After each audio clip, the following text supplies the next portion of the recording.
Well, hello, hello.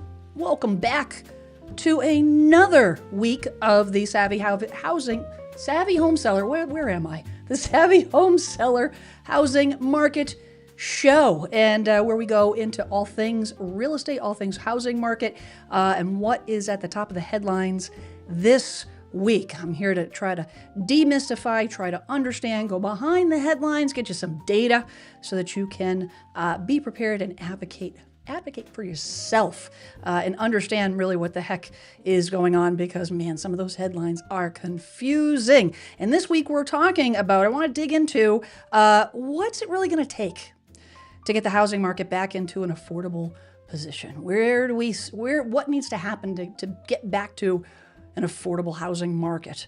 And man, everybody's got an opinion.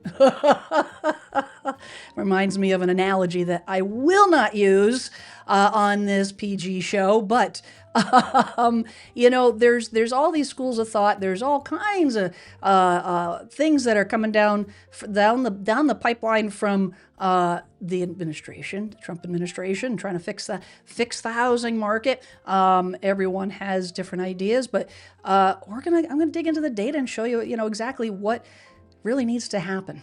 And it's not sexy, it's not exciting, but it's data based.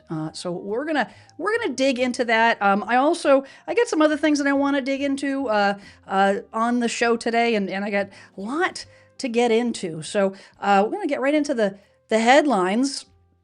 To find out what's going on here. Let's get rid of this music. First and foremost, I want you to post your wins. As always, I want to know what's going on in your world. What went well this week? You get that offer accepted, you get that house under contract, you sell the house. Did you finally declutter that sock drawer that you've been putting off? This last thing on the list to get the house ready to sell. Who the heck knows? To share it. We want to support you. If you have any questions, make sure you put QQQ before the question so that I can pick it out of the chat. When you guys get conversations going in the chat, when I'm live here, which I love and encourage. We want to support each other. Sometimes it's difficult to know what is a question that needs to be answered, so that helps me not miss your question and help you guys out best I can. We got a poll this week, and you know what? I want to know what you think about how long it's going to take. You know what? A lot of folks are saying, but it'll be a lot of the experts are saying the housing market will be fixed in a couple of years. Some say 5-10 years. Some say it's not going to get fixed unless there's a crash. Let me know what your thoughts are. I want to know. Inquiring minds want to know. So tonight we are talking about fixing the housing market. I got lots of interesting stuff to share with you guys. And then there's yet another policy that was released this week in the headlines. Trump announced a new policy. Potentially, they're kicking the can around about 401k withdrawals. There's a lot of stipulations taking money out of your 401k for down payment assistance. And this I want to dig into it. I won't get into it right now, but I'm going to dig into what my thoughts are and kind of where their thoughts are, what they envision it looks like, and then we're going to talk about it, because I want to know what you guys think, whether it's a worthwhile adventure. This whole thing is adventure. So we get Kimberly in the house. Hello, happy Tuesday. Good to see you. Good to see you. All right, let's get right into it. Let's get right into the stuff. Guys, pop your questions in the chat. Get the conversations going. Let's get this party started, because I got some stuff. I got ahead of myself. First and foremost, I got some breaking news. Breaking news, hot off the press. Let's do that. Who's running this show? I don't know. Not me. So, this eliminating the capital gains tax is something that was kicked around last year a couple times, and it has resurfaced. So This Housing Wire broke this story. New bill seeks elimination of capital gains tax on home sales. Proposal would let homeowners skip capital gains tax if they have lived in the home for at least 2 years. Why is this important?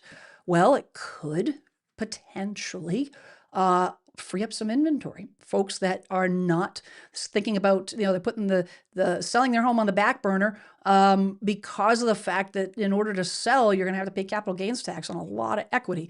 But they're revisiting it, and this is something that this is a bipartisan problem that they're trying to solve. Both parties are working together to try to find something that will work.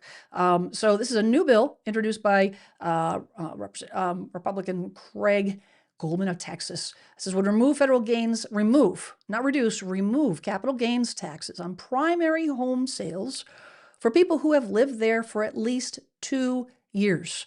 So no stipulations on if you're married, no stipulations on the amount of money, up to a certain amount like it was before.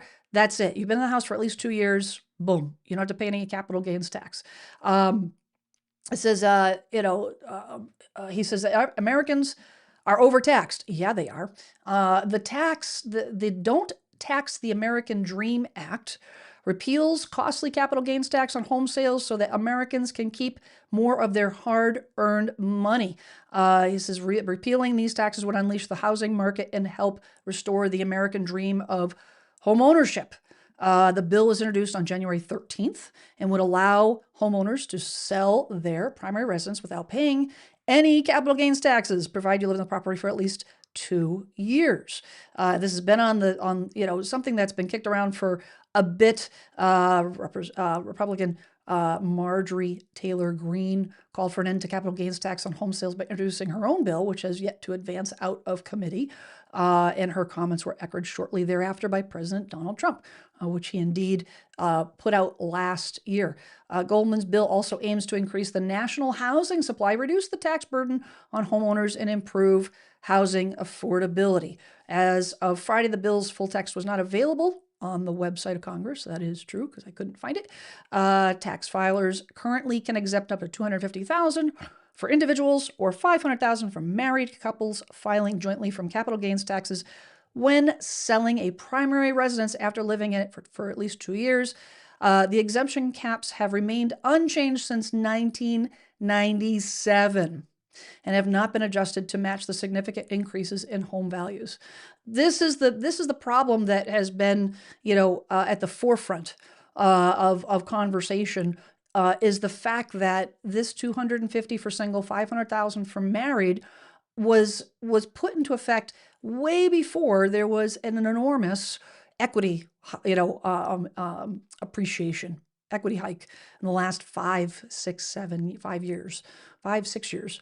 And so that puts a lot of people at risk of paying a ton of taxes. Now, do I think this is going to be a magic bullet to increase the amount of inventory? I think there will be some folks that will do it, but do I think it's the silver bullet? At this moment, I would say no. I don't think there's going to be a significant number of folks, enough to make an impact on the market, to say that is going to be the thing that really puts us into a position of more inventory, and, so less demand or more supply to, appease the demand and therefore bringing home prices down. Stay tuned as we will watch to see what happens. We've got, let's see what we got. We got Angie Mad Cat in the house. Hello. Angie says, hope capital gains will at least index, if not eliminated, would help me out personally a lot. Yes, indeed. We've got a win.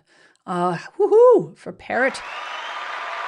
It's a little loud. Let's turn that down just a scotch.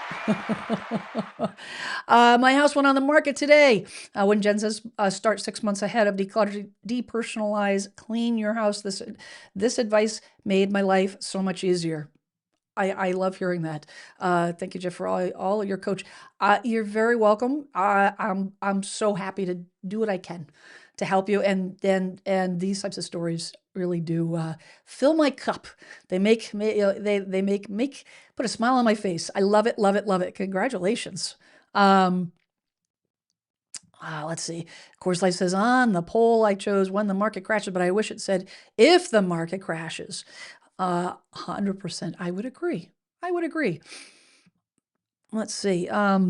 We got Leslie coming in from New Mexico, sold in Pflugerville, Texas, back home in New Mexico. Woohoo! Yay! Yay, yay, yay, yay! Woohoo! Love it, love it, love it. This is awesome stuff, guys. Love it, love it. Keep the stories coming. Keep the good news coming. Let's dig into the fixing the housing market, because when I was looking through the articles this week, a couple days ago, over the weekend, started perusing. I was watching the housing market news, the real estate news, what's popping, what's happening, and this particular news article is actually a blog that I caught my eye, and I said, you know what, I need to talk about this a little bit deeper with a little bit more information. So this guy, Ben Carlson, is the website is a wealth of common sense. It's kind of a middle of the road. It's a financial advice website that's actually referred to by many other websites. So he's got a good following, but more importantly, he resonates with my thought process in terms of vetting out his thoughts, I guess. And he says, how to fix the housing market. No one needs a chart to show housing is unaffordable right now. But here are a couple anyways. So we've got housing affordability near record lows since 1981. And 1981, 82, 83, it was actually lower than it is now, interestingly enough. Average monthly mortgage payment is ridiculous. 30-year mortgage, $2,665. The Trump administration has offered some ideas. Now, I talked a little bit about this last week when he announced a ban on institutional investors, and he's dumping money into Treasury bonds. He's pushing the Fed to buy Fannie Mae, Freddie Mac to buy Treasury bonds to try to put downward pressure on the mortgage rates in an effort to make the housing market more affordable. So this guy approaches the first idea of banning institutional home ownership of homes, and he says the idea here is if you take away demand from professional investors, that should free up supply of households. On the surface, that makes sense. In theory. However, he says, but this feels like pushing on a string. Institutional investors simply aren't a huge part of the housing market. And I talked a lot about this last week, in terms of how many of these large corporate investors are there really compared to the mom and pop 50 units, 40 units, 10 units and less investors. And he says that 1% shows that institutional investors make up around 1% of all home purchases right now. 1% is not enough to make a dent in what we need for inventory to bring this housing market back into an affordable housing market. He says most real estate investors are still of the mom and pop variety. Plus, it's impossible. By removing this cohort, it could actually decrease supply because it would mean fewer homes being built. The other idea is to buy mortgage bonds to decrease mortgage rates. This was the other thing I talked about last week. He says buying mortgage-backed securities to help narrow the spread between mortgage rates and the 10-year Treasury yield. These spreads blew out after mortgage rates went from sub 3% to 8% in a hurry. Now, to recap from last week, I'm going to remind you of the pandemic and when the housing market went ballistic.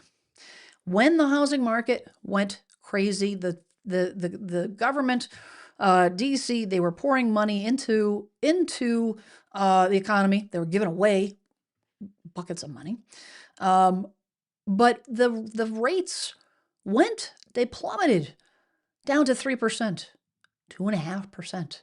Crazy.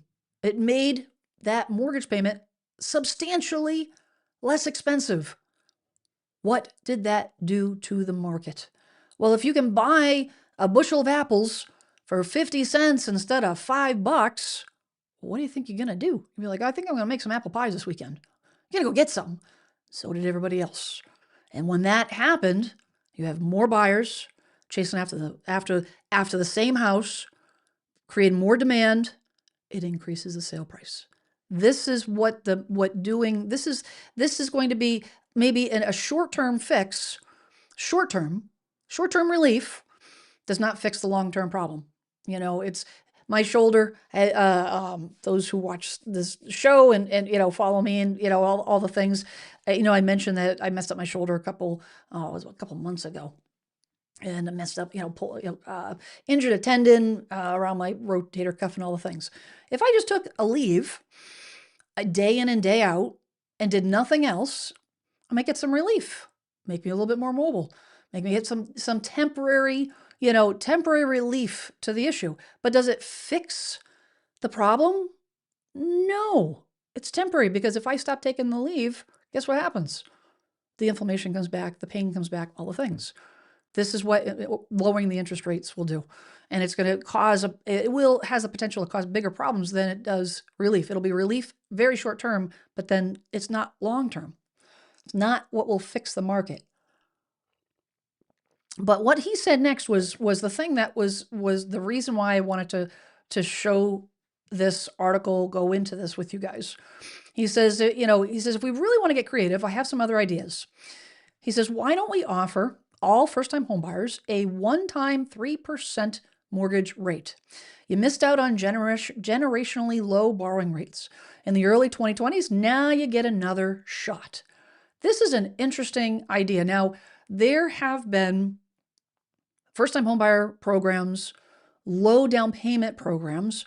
A lot of them still exist.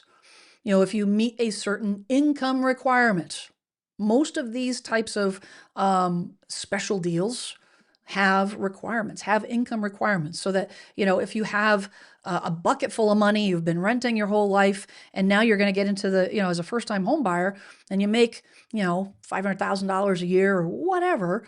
What are the conditions of being a first-time home buyer? What are the conditions of qualifying for this mortgage? I think helping some folks that fit that bill, fit that need, I think it will get some folks off the sofa. It'll enable people, it'll enable the first-time home buyer just starting out to compete with the person coming to the table with $100,000 down payment. It will allow them to at least get in the ball game and have some skin in the game and actually have a say. It's possible. I think that's possible. It says, my only concern though is again, does that fix the long term? I don't know. I don't know if that's enough to get, long term, what the long term viability of that is. Typically first time home buyers, over the course of historically, first-time homebuyers typically make up 40 to 45% of the market. They don't right now, but typically they did. And right now, those folks are being cut out big time because the prices have come up too much. Income hasn't kept up with it, and they don't have that opportunity. Will this give them that opportunity? And the home buyers, the first-time home buyers that are right behind them, the millennials are, their generation, the millennial generation, is larger than the baby boomer and Gen X generation combined. There's a lot of first-time home buyers that are in or going to be coming into the market that just don't have a play. They don't have a chance at this moment. That could give them an opportunity. The other option he talks about is portable mortgages. And I haven't really talked about portable mortgages because it's not something that is available in the United States. Canada, UK offer portable mortgages. This is all of those people who are holding a 3% mortgage for dear life have slowed housing activity. What if you had the ability to keep your same low borrowing rate on a new loan for a new house? So I wanted to, a lot of you are probably like, what? Portable, like porta potty or what? Like, what is a portable mortgage? Well, this is what's this, Kiplinger did this article back in November. Really when portable mortgages were kind of brought to center stage, and something that people were talking about. So they went into it and they said portable mortgage lets a homeowner carry their existing mortgage, including the interest rate and remaining balance, from their current home to the next one. It functions as the reverse of an assumable mortgage. Instead of a buyer taking over the seller's loan, the seller takes their loan to the new property. So what happens depends on the new home, the next home you buy. If you're buying a cheaper home, your sale proceeds reduce the mortgage balance. So the existing loan fits the new property value. So if you're buying something that's less expensive, you're going to pay down that loan because you'll have equity from the house. But buying a more expensive home, you cover the difference with cash or a new loan at the current market rate. So if you have, $150,000 loan at a 3% rate, but you need $300,000, you would get a $100,000 mortgage for the current rate. So you have two mortgages. How that would work, this is all in theory right now, guys. This is not something that we offer that is possible in the United States. And here's the reason why. It says that although portable mortgages do not exist in the US, they are common in Canada and the United Kingdom. In those markets, fixed rate periods tend to be short, typically 2 to 5 years, which makes frequent negotiation a built-in part of the system. In Canada, United Kingdom, they do not have 30-year fixed rate mortgages. Every 3 to 5 years, 2 to 5 years, you are shopping for a new rate. You're working out a deal. You're negotiating with the lender, yada, yada. I mean, that sounds horrendous, but that's what they're used to. That's what they do.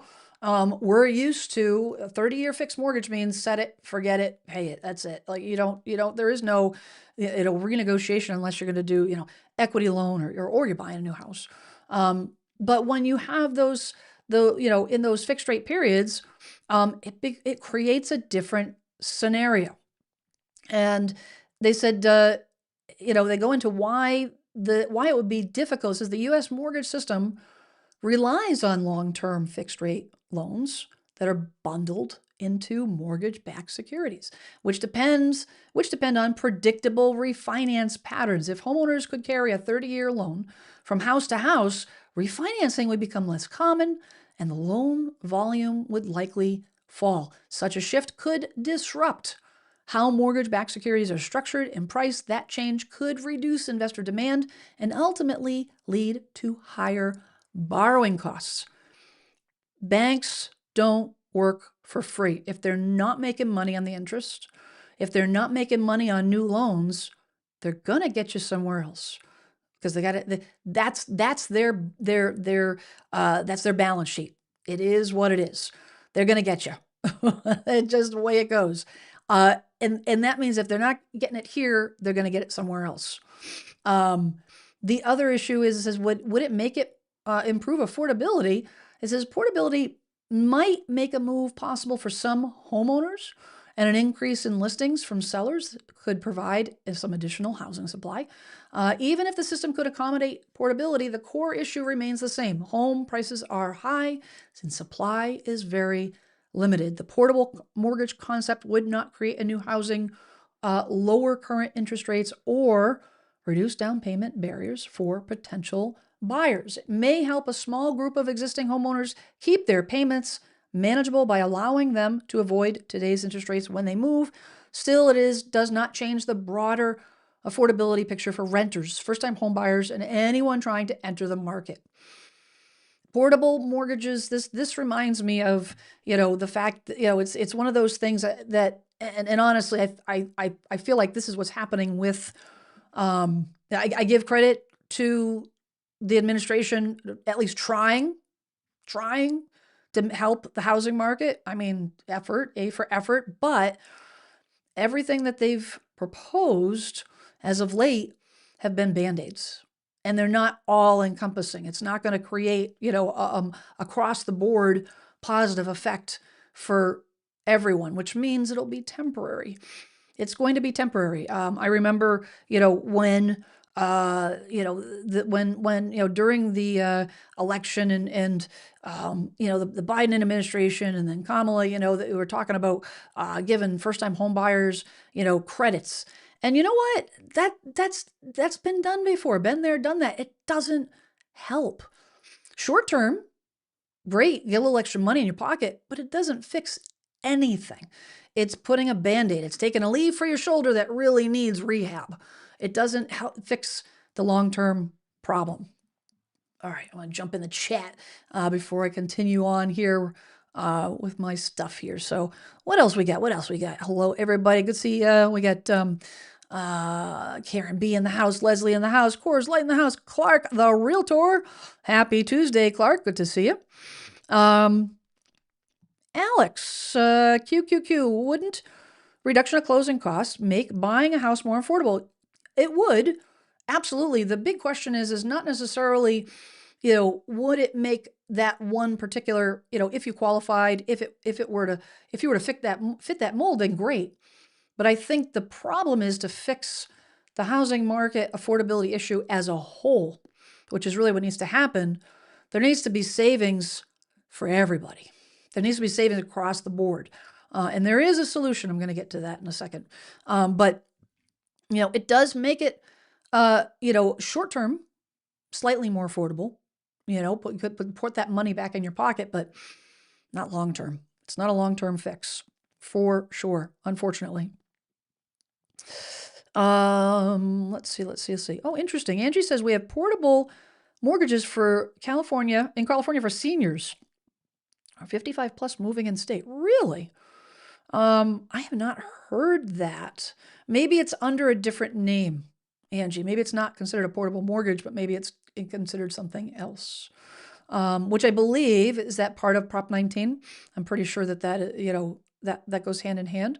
But it's that's interesting. I suspect that's not considered an actual portable mortgage, that it's something entirely, it's a little different. It's a different variation, maybe.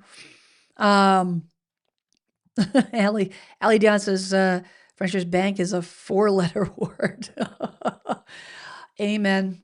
Amen, amen. Those bankers, man, they make too much money, in my opinion. What do they do for that money? Come on. I'm going to say that for some of my, a lot of my 80% agents out there. As you guys know, I'm not a fan of all real estate agents that are not providing value. Sitting around, put a sign on the ground, wait for the house to sell. Seriously? Nope. All right. I digress. Getting back to this article, though, he says, but there's the problem with all these ideas, they don't address the actual problem. I agree. These fixes would spur demand, sure, but they would also likely increase prices. This is the number one issue with all of these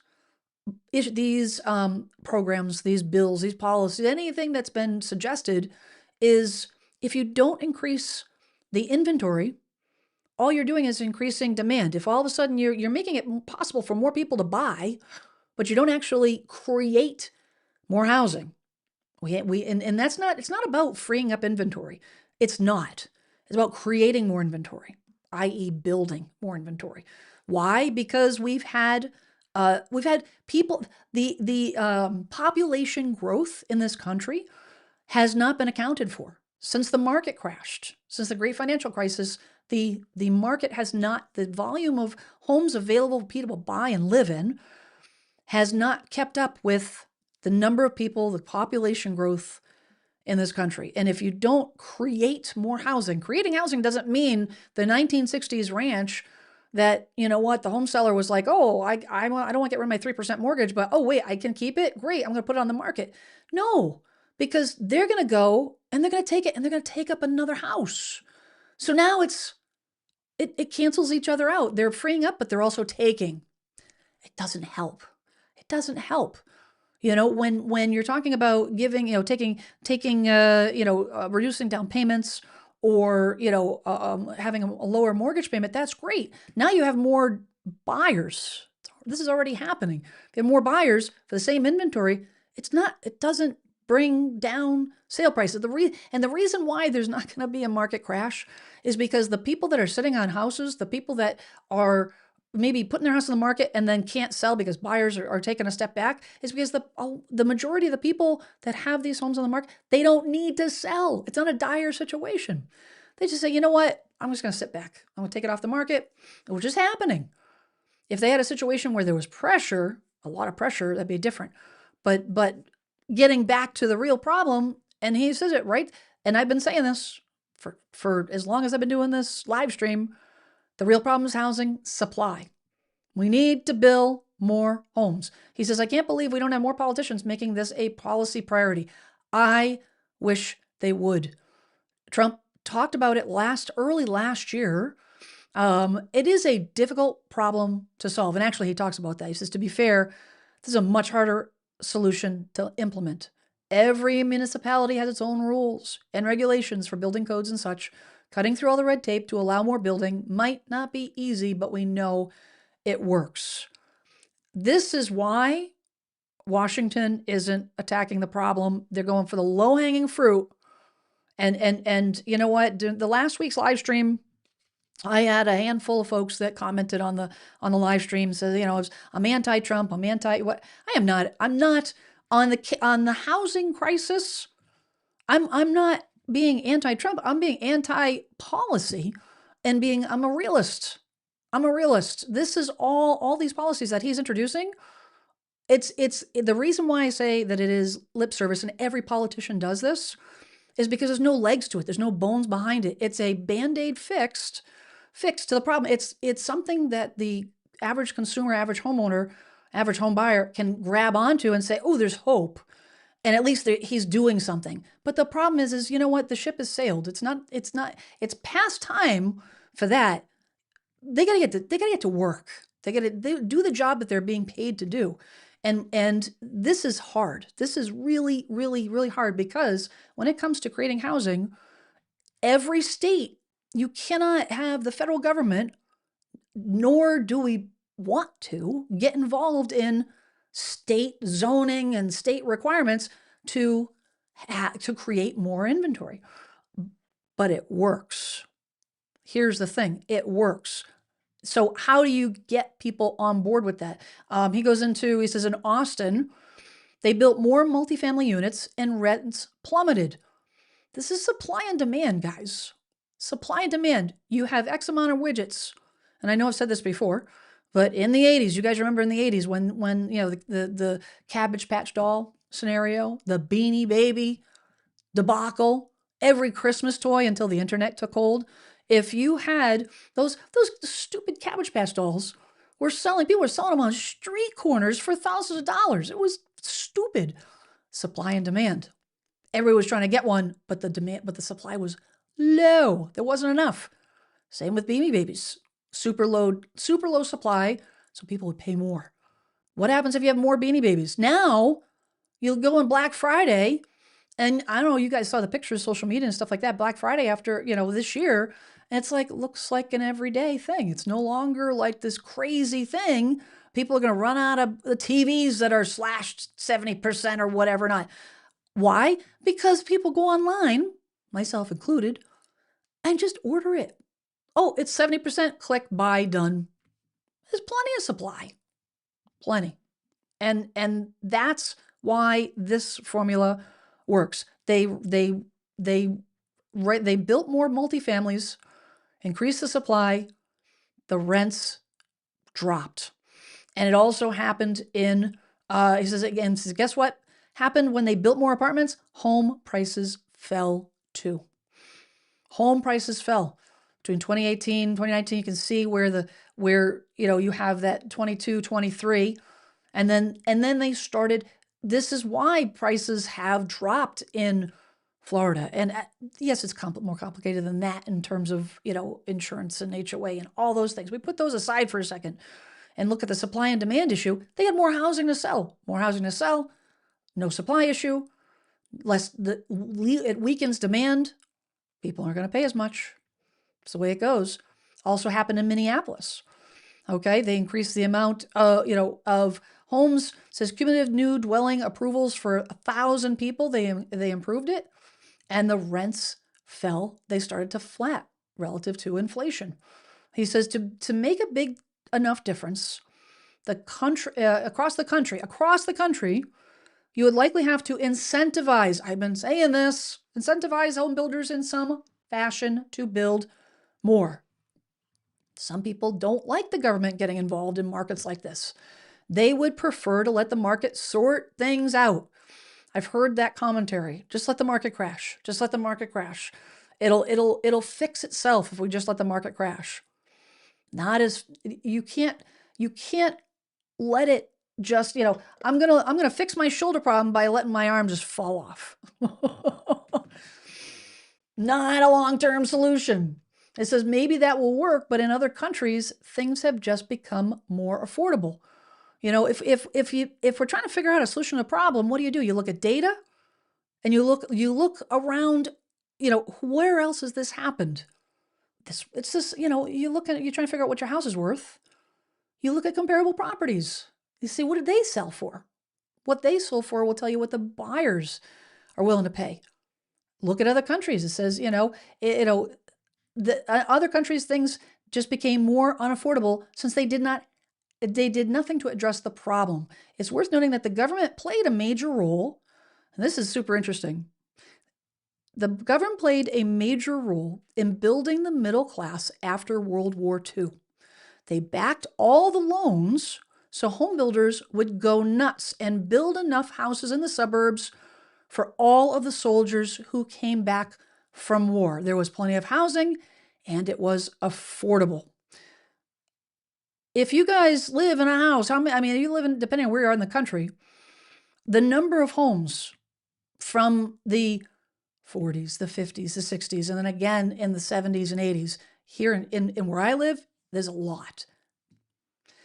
This case in point, if you want to make more affordable housing, the government needs to incentivize more supply. I think this is what needs to happen.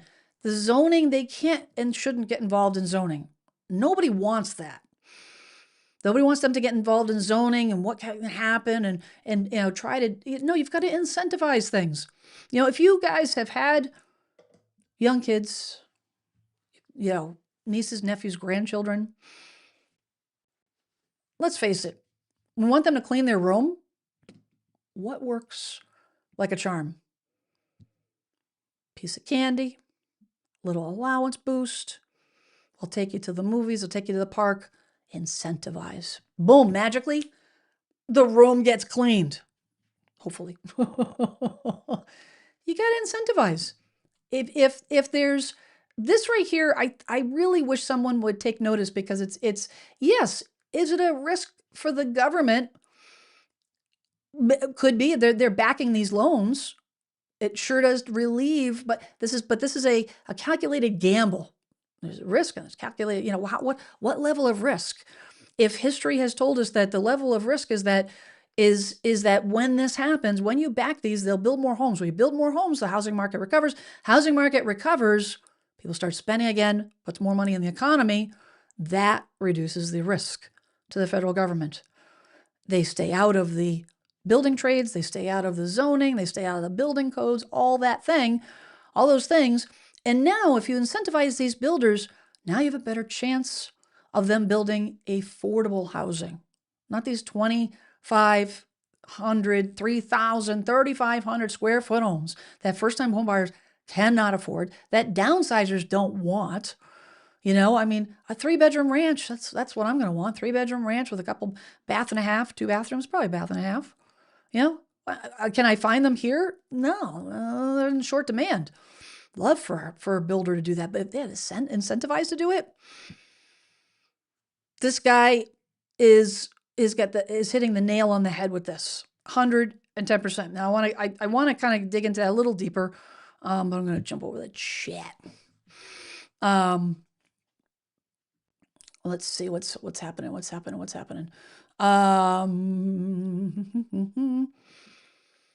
Let's see.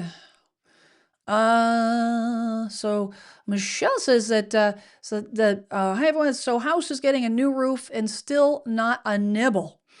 Got to look at what is happening. I mentioned, was it last week, the week before? I don't remember. They all kind of blend together. Um, the name of the game this year is going to be patience and managing expectations. I would say, Michelle, get into the data to see what's happening with the number of days on the market in your area. Is it increasing? Specifically, number of days to offer. Number of days to offer. Another thing you might want to consider. So in my area, we have a showing service called Showing Time. Now, my town, Plymouth, is 102 square miles. It is common practice. We do not accompany showings. Unless it's a unique property, super unique property, it would be virtually impossible for an agent to get from point A to point B. It takes a half an hour just to get one end of the town to the other. And that would severely limit showings if you had to, get the buyer's schedule, the buyer agent schedule, and the seller's agent schedule. So we do scheduled showings with lock boxes, and it's secure and all the things. But we have a company called Showing Time. It's a big company. And all they do is take calls from agents. That's all they do. They're a scheduler. It's a scheduling service. That's all it is. They follow the instructions. I like it because they vet out the agent. In other words, you can't just call and make an appointment. They verify that you're licensed in Massachusetts. They verify that you're part of the multiple listing service, yada, yada. The reason I bring it up is they also provide data. And I can go into their data and see how many showings are happening in Plymouth today, last week, the last 30 days. And because a good chunk of the agents use that service, I can see if there's been a drop in showings. Knowing that information can help you manage expectations. If there's a drop in overall for all listings, it's not just you, but it's all listings. It doesn't help you sell the house any faster, but at least it'll help you manage the expectations that the market is shifting, buyer demand is shifting, and then you can make a decision on what you do next. Do you kind of ride the wave? You talk about, how do we incentivize a buyer? The only way to incentivize a buyer is, price and presentation. Make the house, more presentable, or lower the price, or a combination of the two.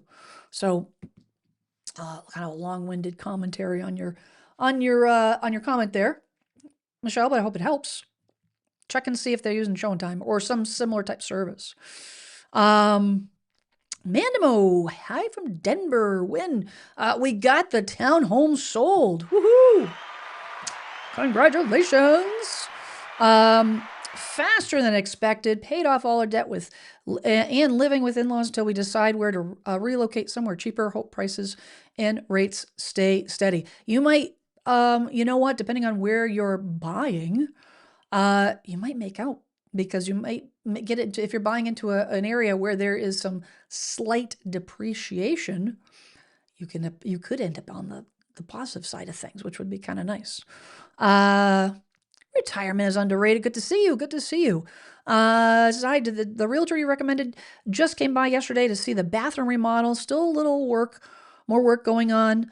Prices still going up in this area. Fantastic. Keep on going. Keep on keeping on, as they say.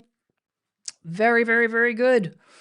Angie says they need to build higher condo buildings instead of just 2 to 4 stories, same amount of ground, but go up and maximize. That's a very interesting idea. And that all comes back to zoning, right?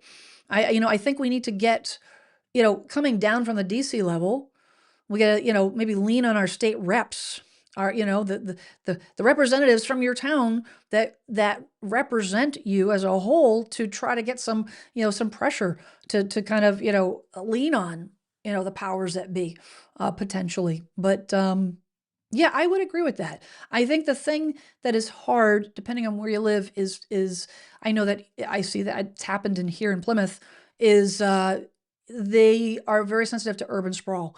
They want to make sure they preserve the quaintness of the community. They want to preserve, what the charm of the community. And the last thing they want to do, especially, where I am at in Plymouth, is a historic town. People come, tourism and things, see the Mayflower and the Plymouth Rock and all that kind of stuff.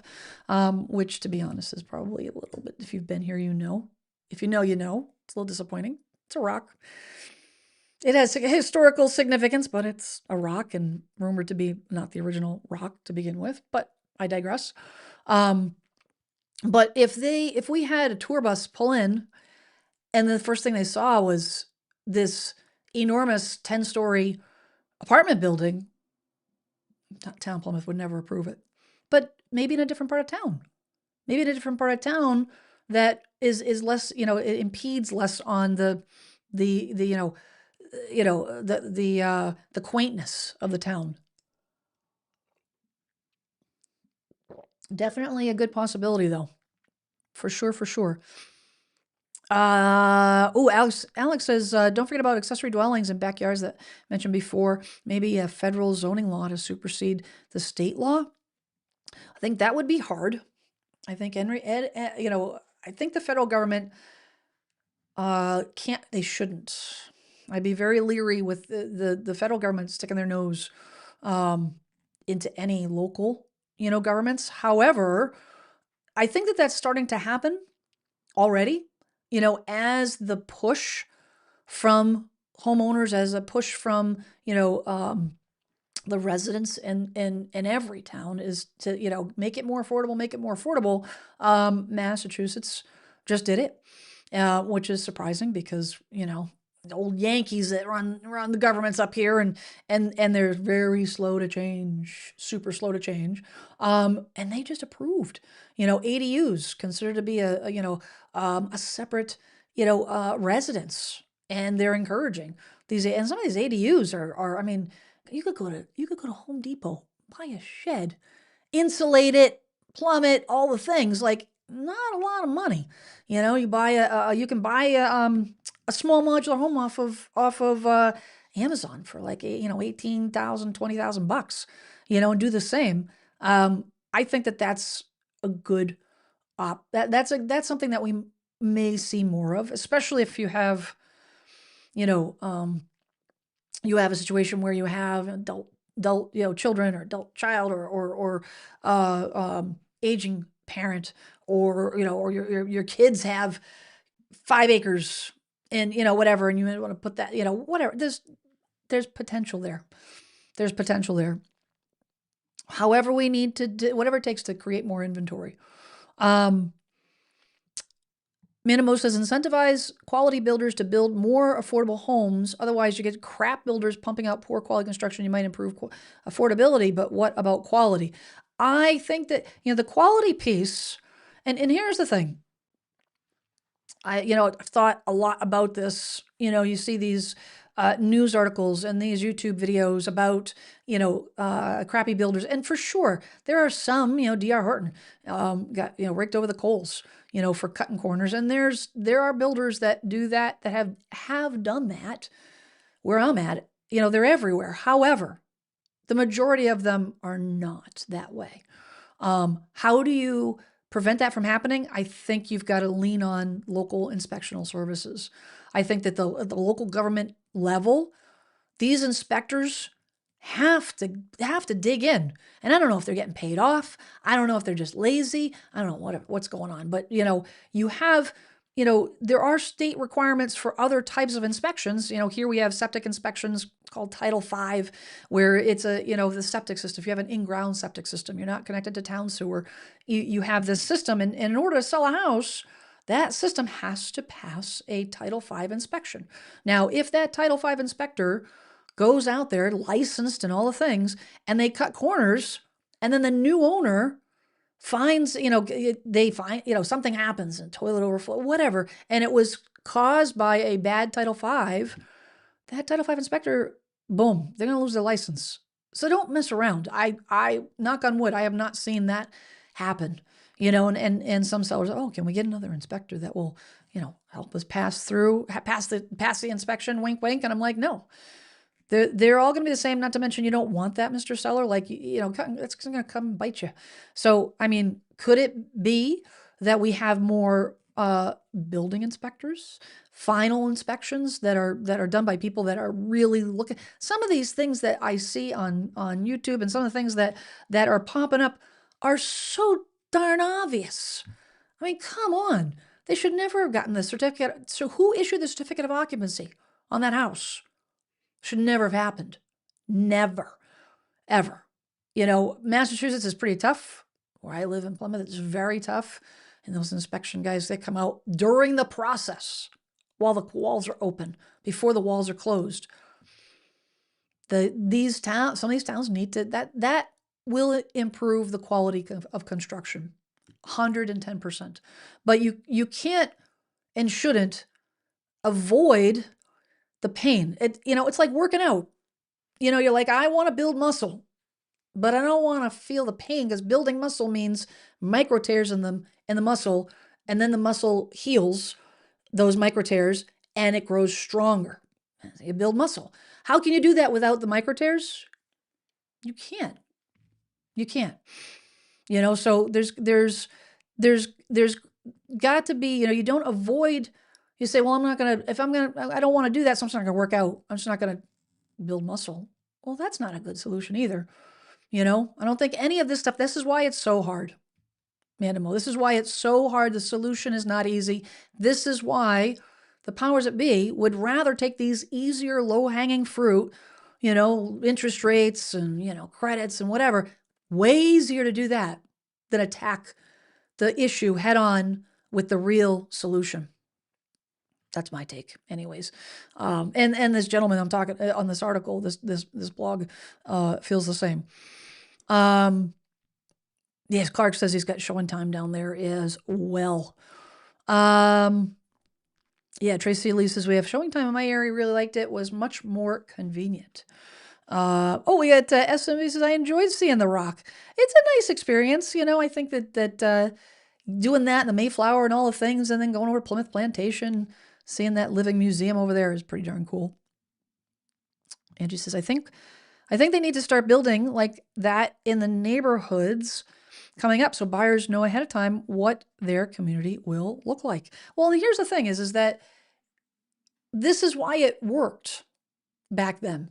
This is one of the reasons why it worked with World War II and the fact that the government backed these builders, okay, and to build up the middle class, they backed the loans for the home builders, so the builders would go nuts and build enough houses in the suburbs. You do that at scale instead of building, building to spec. You instead of building on demand, you do that ahead of time. Builders are not doing that right now because they still have, PTSD from the great financial crisis crash. You do that, then more people will be interested, because you're absolutely right. Now you can see the neighborhood, because what happens when a builder builds out a neighborhood, then they're not going to put in sidewalks and landscaping and all the street fixtures and blah, blah, blah. And all that stuff. They're not going to do that until the community's done. And how do you know if that's just a promise? How do you know if that promise changes because all of a sudden the builder promises it and then the town doesn't approve it? If they're able to, and they're confident enough to build, go forward and build, you will be able to see that. You'll be able to know exactly what you're buying into, as opposed to buying something on speculation. But here's the thing that concerns me is that this was a couple days ago, and this was a housing wire. Home builder confidence dips in January despite easing mortgage rates. This is why the mortgage rates, when they came down, I talked to a couple, interviewed a couple new referral partners, this week, and a couple of them did say that there's been a small surge in home buyers, but cutting the interest rates, putting all that money, billions of dollars into treasury bonds to try to get, put downward pressure on the interest rates, it is not going to have that significant impact on the market that we need to bring prices down. It won't. And this is a red flag. If we have some downward pressure on the interest rates, which by the way, they went up this week, if the home builders are not feeling any confidence, that's an issue. That's an issue. Says the National Association of Home Builders and Wells Fargo Housing Market Index builder confidence gauge remained negative, with a reading of 37, falling 2 points from December, down 10 points year over year. The NAHB's survey notes that 65% of builders reported using sales incentives, which they have been, the 10th month in a row with a share above 60%. The average price reduction across new home sales in January ticked up 6% from 5%, and 40% of builders reported cutting prices unchanged from last month. If builders are continuing to if they're continuing to reduce their prices, and they're continuing to have to, do more and more sales incentives, what does that do to their bottom line? Does that give them confidence to build more? It says recent census data indicate the new home sales price averaged $392,000 in October 25, down 8% year over year. $392,000. The average home price in the United States right now is about 4.25. Very interesting. It says while new home sales that month spiked 18.7% versus 12 months earlier, prices softened considerably as builders resorted to price reductions, incentives, and mortgage buy downs. This is not going to work. This is not the key. We need these builders to feel confident. I think that going back to World War II, seeing what they did to build up the middle class, we have a fractured economy. We have a fractured class system, and this is not political. This is just with the upper a percentage of folks that are breaking in the dough, getting bigger and bigger, and the middle class and the lower class that are struggling. Okay, they're just getting squashed, and they're struggling. Rich are getting richer, poor are getting poorer, as they say, and that is why what they did, when the government did for soldiers in World War II, it helped.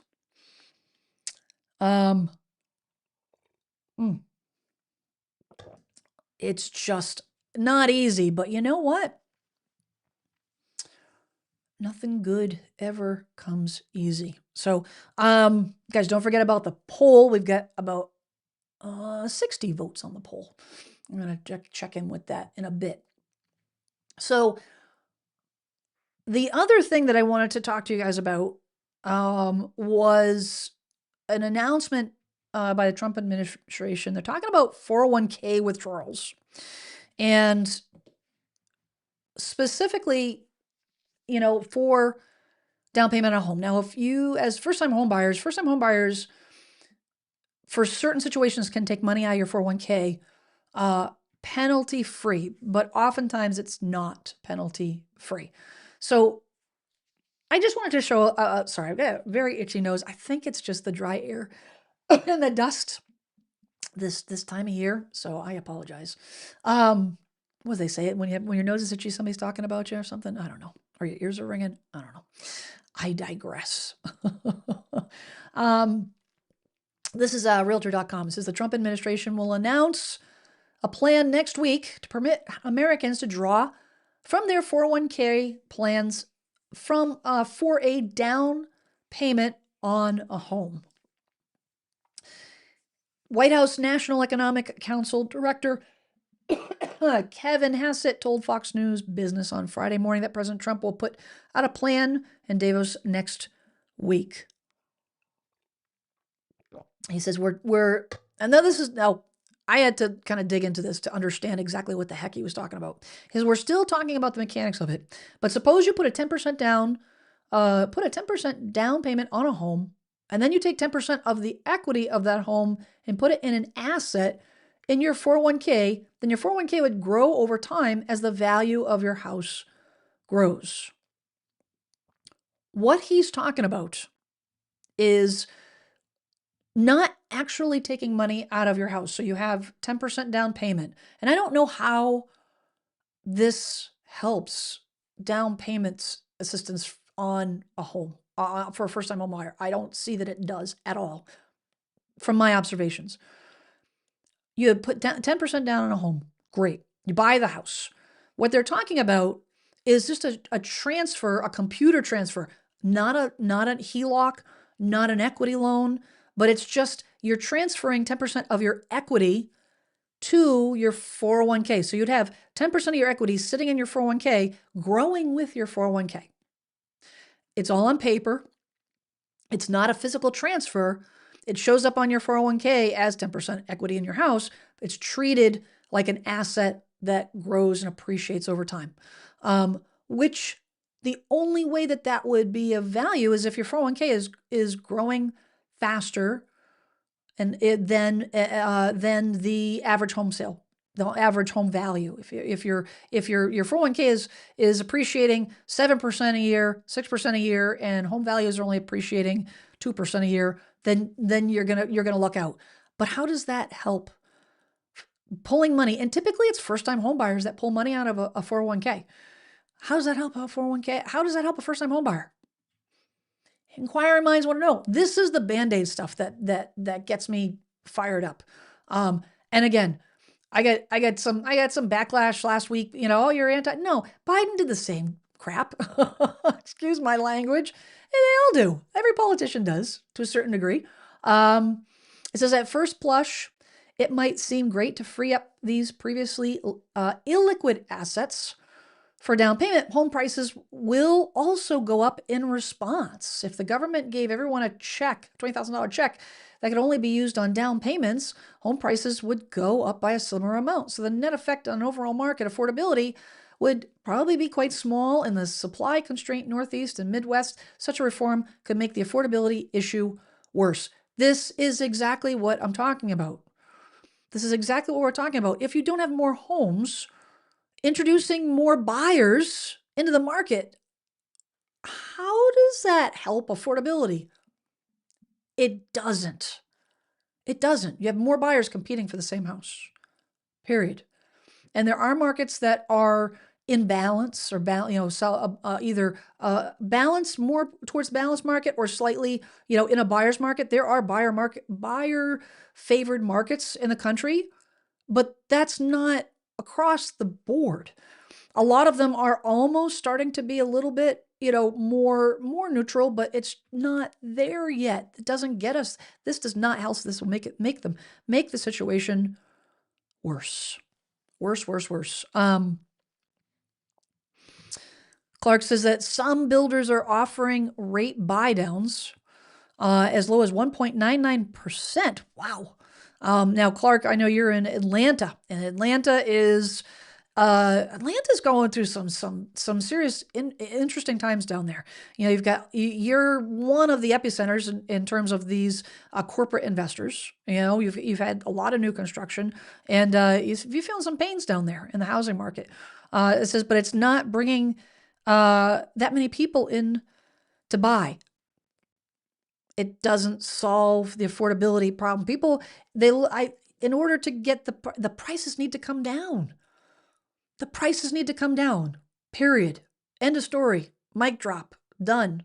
The only way you do that is to create more inventory. That is it. Red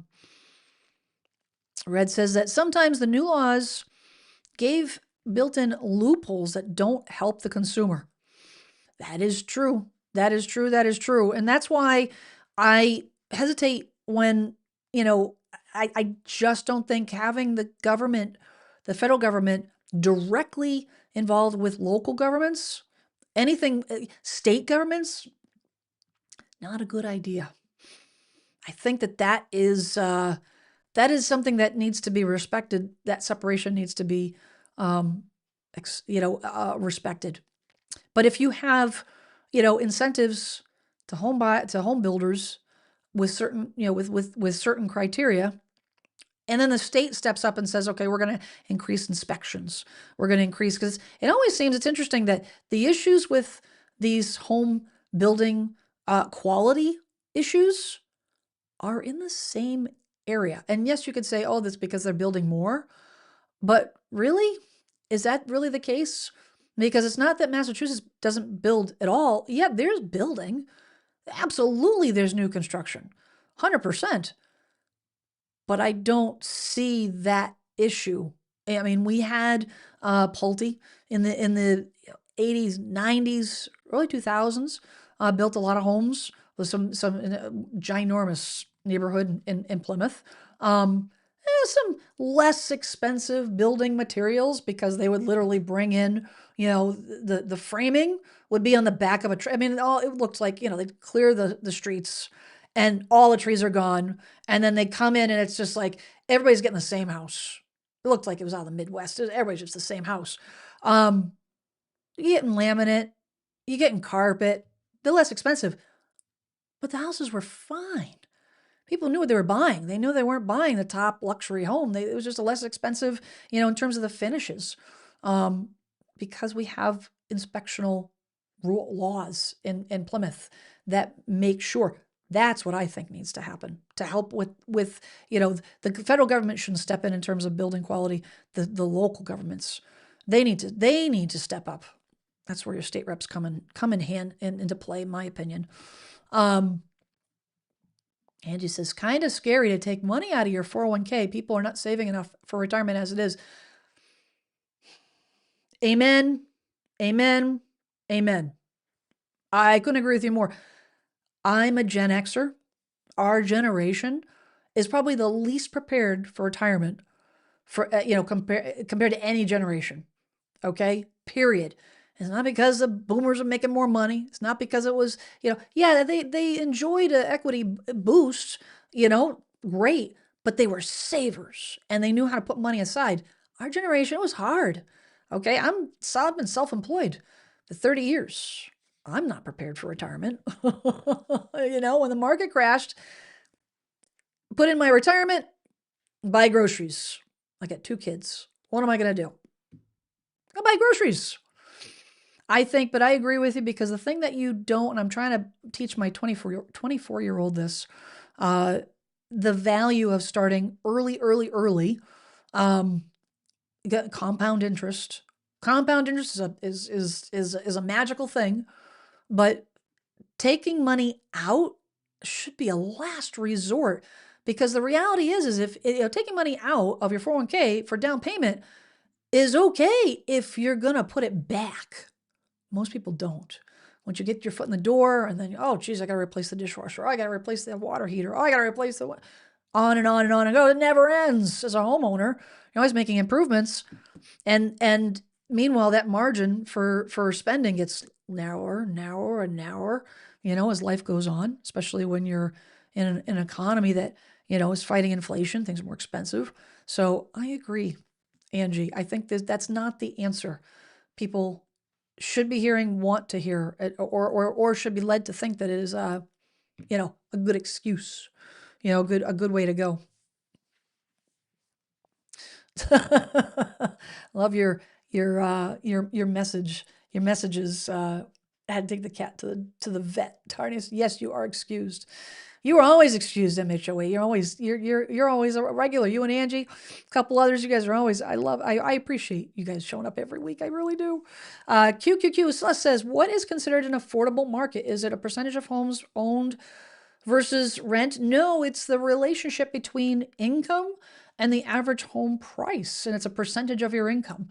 We've got to get back to 28%. We got to get back to 25% of your overall income. Right now, it's way out of whack. It's in the upper 30s, 40%. That's not affordable. It doesn't leave enough money for retirement and other expenditures. We've got to get the price down and get it in line with where the income is. Okay, that's what makes it more affordable. Right now, we were okay until, to be honest, it was the great financial crisis that was where things started going sideways. And the reason being is because builders stopped creating inventory. A lot of them got really sideswiped by when the market crashed, and they got stuck with a lot of inventory. They said, I'm not building anymore. They lost their houses, their businesses, a lot of them, the builders went belly up, and now they're not doing it. Then they pulled back. And as the market recovered, nobody was building. So in order to compensate for that, they should have started not only building for the increasing population, but building to replace what wasn't being built during that period of time. Never happened. Never happened. But it's the relationship between income and home ownership. How much does it cost to buy a home? The average home price in this country in 2019 was $119,000. Let that sink in for a second. It's now $425,000 thereabouts, $425,000. 120 went up 300,000. Did incomes go up to meet that? No. Incomes do increase, cost of living raises and all the things, but not at a pace that's anywhere near close to what happened over the last five years. Not anywhere near what happened. That's the problem. If you create more housing, it will satisfy demand. If there's less demand, the market becomes more balanced. Now the prices start to come down. And the whole idea is we want, and I talked about this a couple weeks ago, what we want is for the income to rise faster than home prices. Not the market crashing, but we want the market, if the market appreciates 1%, 1.5%, but incomes are rising 3% a year, now we're going to play, it's going to take a long time, which is why I did the poll. How long are you guys going to think it's going to how long is it going to take? It's going to be a long time. It's going to take years for that income to finally catch up to where it is. It's now within, 28% of your total income is what your housing payment is. Mary Beth says, Jen, you need one more option on the poll. I don't think there will be a crash, but I don't think prices will ever come down. Taper and teen upward, as always. Yep, that's exactly what I was just talking about. And I agree with you. I don't think prices are going to come down, and I don't think they, nor should they. I think a crash would make it worse. I think it's a short-term fix, not a long-term solution.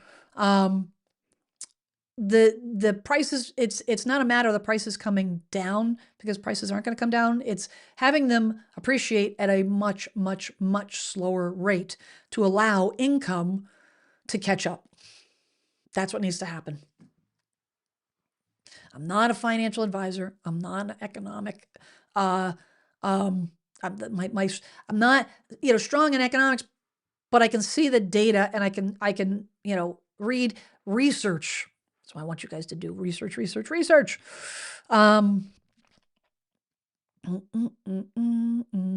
see what's happening. Coors Light 2026.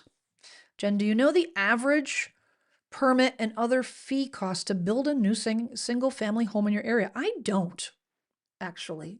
It's a good question. I know that permits are based on the size of the home. So it's, I can't even fathom what the fees are. I know it's expensive in Plymouth. I know it's expensive in Massachusetts. It's a lot of rules. It's a lot of laws. It's not easy for a builder to build here at all, but what you're getting is good quality. So, but I don't know. It's in the thousands. I know that. Yes, that's what I was trying to think of, actually. Thank you for saying that, MH08. MH08 to the rescue. So didn't Einstein say that compound interest is the eighth wonder of the world? Yes, he did. This is the one thing. If we could get our kids, I was talking to my kids about this the other day, and it's like, they were visiting my parents, and my parents said, they still, my older graduated, my younger kids in college, and they still teach typing. I don't know why it came up in conversation, but it did. And my daughter said, no, they don't teach typing, And I said they should be teaching, economics 101, home economics, not like baking a cake. I'm talking like balance a checkbook, learn about compound interest. For the love of God, learn about compound interest. Compound interest is the most powerful thing to build financial security. It really is. It's free money. It's free money. Free money's good. I like free money. Alex says, did you know that storm water and sewer drainage shared the same pipe until 50 years ago? Let southern states make decisions. Interesting. I love that kind of stuff. Thanks for sharing that. Mary Beth says, Gen X here. Maybe we will live longer. I don't think the greatest generation ever retired. Yeah, I mean, I definitely think the one thing that, I will say, the baby boomers are in a position, a lot of them, not by no means, a lot of them retired and went back to work. I know a lot of folks that had to go back to work just to make ends meet. As a Gen Xer, I had a conversation, my yearly conversation with my financial advisor. I'm gonna be here, guys, doing this for a long time. Probably be like, no live stream this week because I'm dead. Not to be morbid, but I think that's the thing. I think we live longer, and I think we're gonna be forced to work longer. It just and actually there was that retirement age, 62, 65, like that was set decades ago. There's been talk of changing that to that retirement age, because it's not relevant. It's not relevant, you know. Yes, I am. Gen X. Yep. Yes, I am. 100%. A little bit loony, a little bit sassy, a little bit menopausal with no filter, and here you go. Life is interesting. Late boomer here, ready to downsize.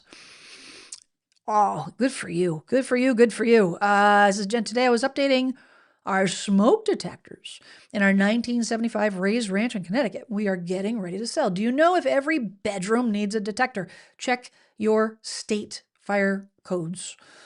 Massachusetts, so, like Massachusetts has their standard codes. And then what happens is they have the state requirements, and then at the local level, they may have requirements on top of the state requirements. So, there may be, they may say, hey, you need to have, a smoke detector on every, floor, a 10-year battery and all the things. But then the town may say, well, not only do you have to have it on every floor, but you have to have it in every room. And, in Massachusetts, it depends on the age of the house. In Massachusetts, 1975 raised ranch, you would have to have a smoke detector within 10 feet of every bedroom, which typically an average size raised ranch means one smoke detector and carbon monoxide detector on every floor, because that would be enough to be 10 feet within every bedroom, or on and on every floor. Check with your state and your local the fire department. Fire department should have all the requirements right on their website.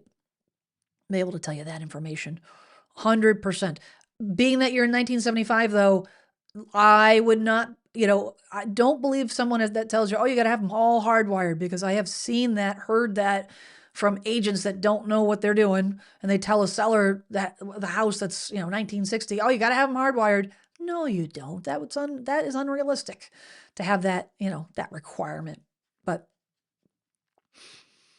let's see. What's Angie got to say? I started investing $100 a month when I was 17. You're a smart chicken.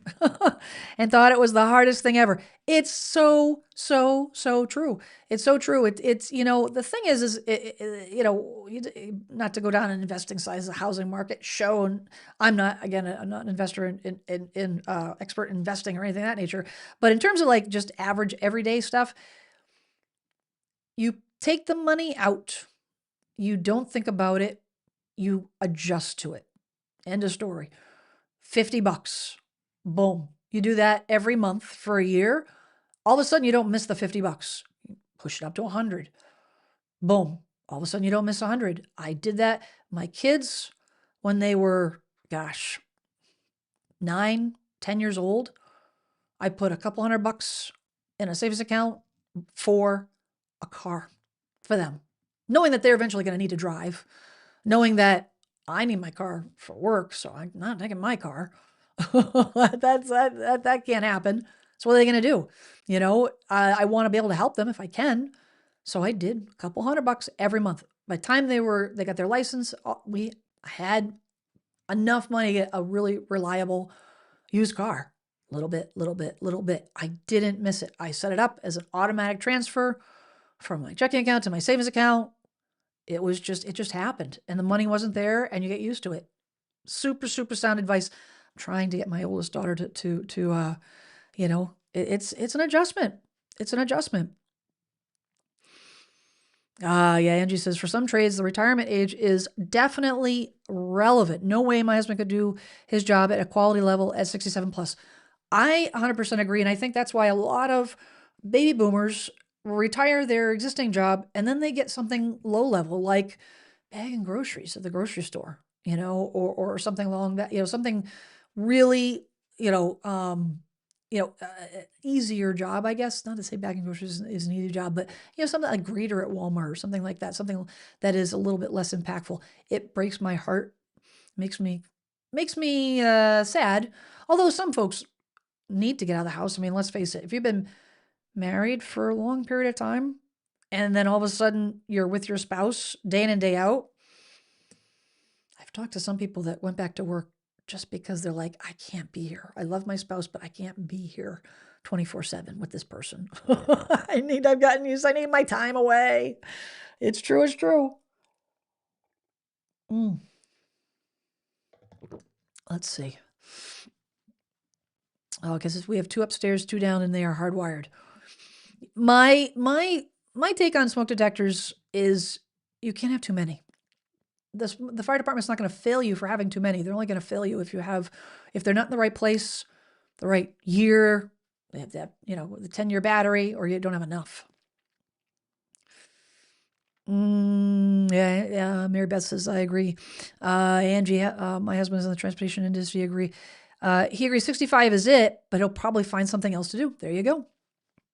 A lot of folks are like, there's a big population of retirees getting on YouTube. There's a big, or going or starting a home business, woodworking or selling things of that nature.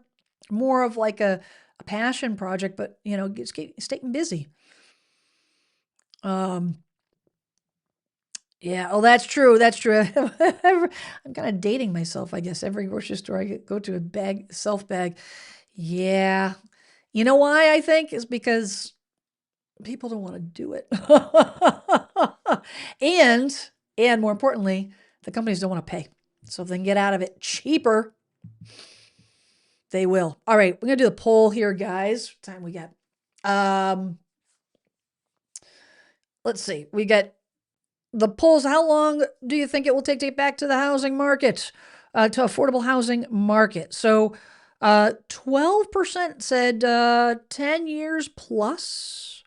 32% said 5 to 10 years. 21 said when there's a crash. I should have put when or if there's a crash.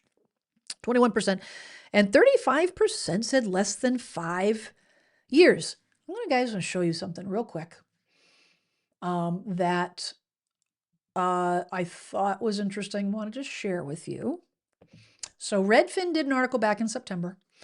And when the U.S. housing costs, when it will return to normal. And they said possible path, it depends on the path.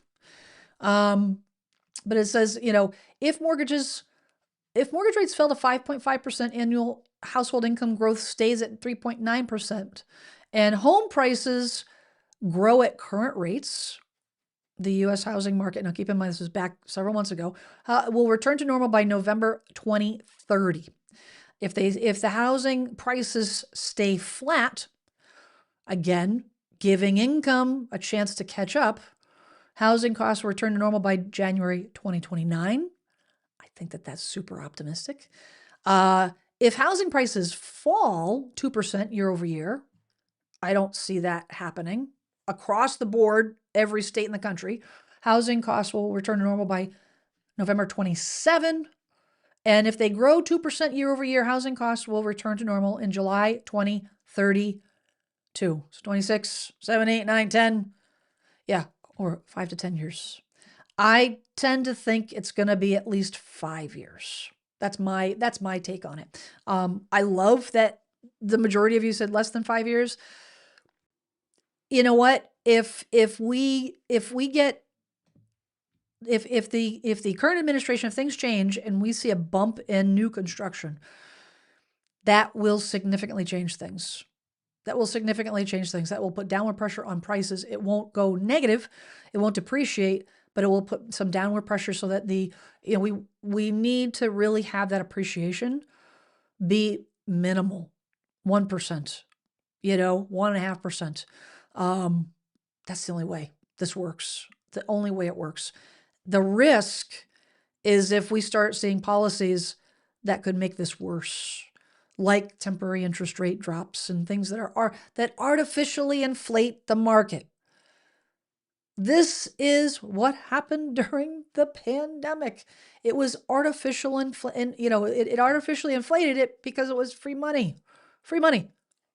Which, as a side note, the great financial crisis. Why did we get into the great financial crisis? The mortgage business. It was free money. Free money. Super easy, no doc loans. People that shouldn't have been getting mortgages got mortgages. They were able to get mortgages, without having to prove their income. They were able to get mortgages when they shouldn't. They had mountains of debt. They were still approved.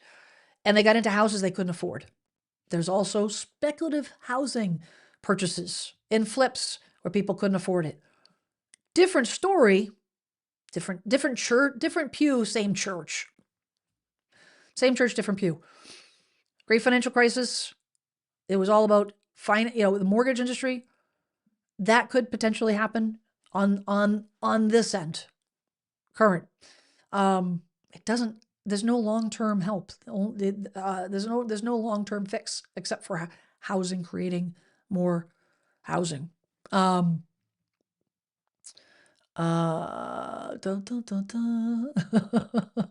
made sure you're funny. Let's see. Headers 12 says this may be anecdotal. Can't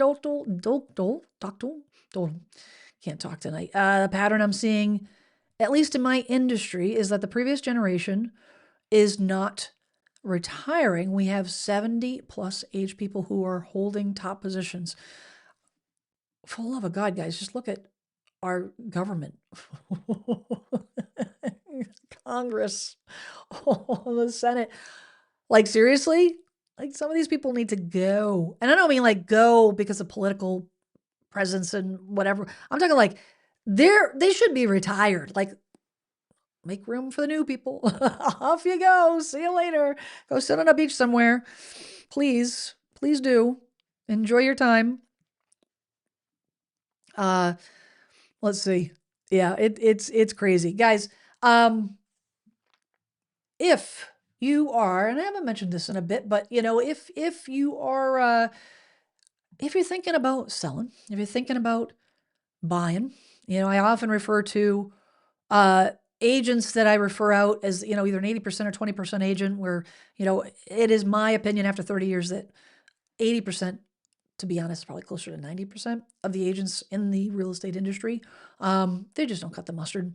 They're either, on one hand, not trained, or they don't care about being trained, or their broker doesn't train them, or they don't desire to try to learn, or they are just the type that is looking at you as a walking money bag, and they just don't care. It's all about the deal, trying to get the deal. The good news is there are agents. I know it sounds like a fairy tale, but it's true. There are agents that are worth every penny they pay you. They are put your needs first. They will look at you as a person, not as a money bag. And they will tell you, based on your situation, and this has happened, based on your situation, Mr. Seller, I don't think you should sell right now. Why don't you wait a year and see what happens? Push the pause button. I've had that happen dozens of times, for sure. I will connect you with one of those agents. I do get a, full disclosure, because I'm big on disclosure. But I do get a referral fee if you decide to use them. There's no pressure. There's no obligation. All the things. This is not a Ginsu Knives commercial. All this stuff. Because I do encourage you guys to interview at least 3 agents. I refer one. But you got to do your due diligence. If you want one of those agents, if you want me to go through that process, you got to start the process by filling out the form. The link is in the description. The reason I'm bringing this up is I've had a lot of folks reach out to me by sending messages or text messages or whatnot. There's a form, and the form starts the process. There is, I do respond with a questionnaire because I really want to understand what your situation is so I can match you with the right agent that makes sense for your situation. I'm just talking about, what are you concerned about? What are the things that you're looking for in an agent? That is very personal. So in order for me to match you with someone, then, it requires a little bit more information. Do you want somebody that specializes in VA loans? You want somebody that, whatever. Helps me help you.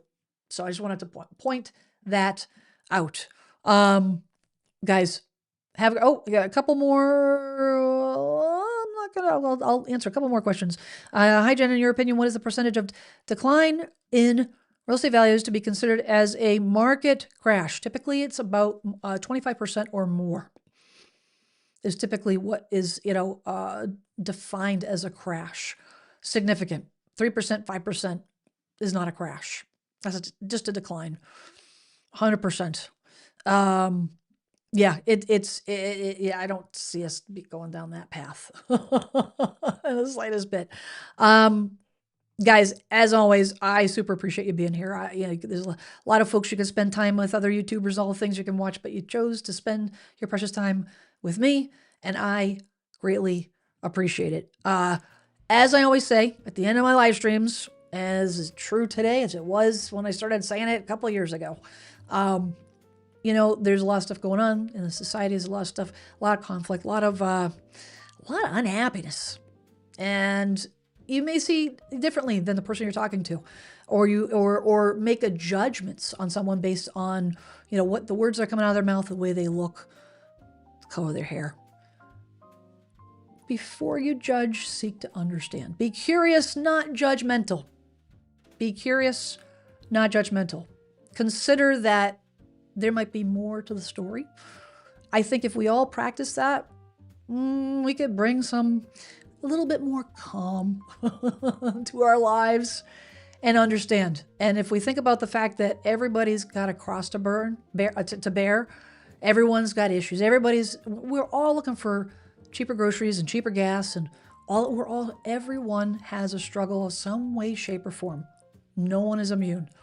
We're all in this together, whether we agree or don't agree. It doesn't matter on the political, that stuff truly, we all bleed red. We all bleed red. Be curious, not judgmental.